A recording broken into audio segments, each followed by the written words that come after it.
Let's talk about how you feel about this election. Your group objected strongly to the Biden administration's handling of the war in the Mideast and voted against Joe Biden during the presidential primaries. We are 13 days out from the general election, as you know. Have you decided whether you'll support Vice President Harris?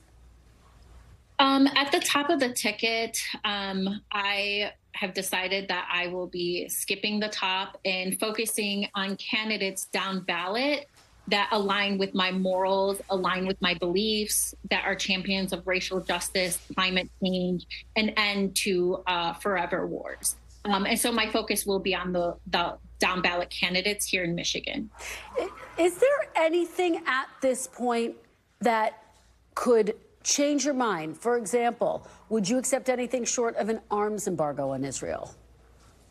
What I would need to see from Vice President Harris's campaign is a promise that my homeland, my family members, people I care about in my community that have friends and family, not just in Gaza or in the West Bank in occupied Palestine, but also in Lebanon, in that entire region, that our family members and our loved ones are going to be protected. And we just haven't seen that.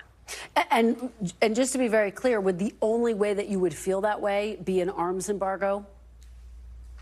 It could look like an arms embargo, or it could just be, adopting a policy that is in compliance with our own international laws and our American laws that says we will not fund a foreign government that commits war crimes. And there has been evidence after evidence that Israel has indeed committed war crimes. And we should end that blind support in weapons funding to Israel. And I think there should be a more diplomatic process to ending the war on Palestinians. Layla, your organization has warned about what you've called the dangers of a Trump presidency. Given that, why not vote for Vice President Harris and then work to hold her accountable once she's in the Oval Office? For some of us, voting, for Harris as a priority to block Trump's extremism is priority. And there's going to be leaders and uncommitted voters that do cast a Harris vote. But there's also going to be voters like myself who are Palestinian, Arab American, and Muslim American, and honestly, a voter who just doesn't want to see my tax dollars used to kill men, women, and children, where, frankly, Vice President Harris' unwillingness to adopt a more humanitarian policy, she hasn't earned my vote. I'm curious, what are you hearing from your friends, from your neighbors, from other folks in your organization? Are they also planning to leave the top of the ticket blank?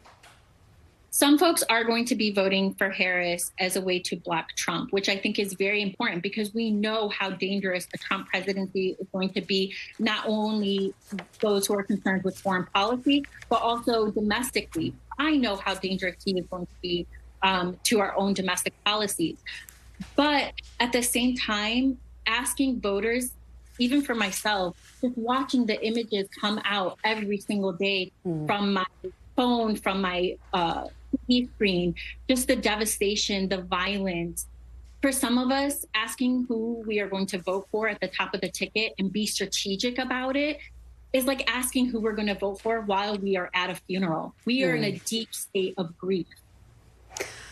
And it certainly does put into context how you feel. We only have about a minute left, but given what you are saying and given what you are hearing from your friends, families, colleagues, do you think Harris can win a state like Michigan? I think it's going to be incredibly tough. It seems that Vice President Harris has decided, her campaign has decided to continue alienating a core constituency here in Michigan, and decided to win this election in Michigan without without her base that, many of us voted for President Biden in 2020. And it seems the signal that we've gotten from her and her campaign is that she is willing to risk that of a state like Michigan by continuing to alienate young people, Arab Americans, and Muslim. All right, Layla Elabed, thank you so much for joining us. Thanks for watching. Stay updated about breaking news and top stories on the NBC News app or follow us on social media.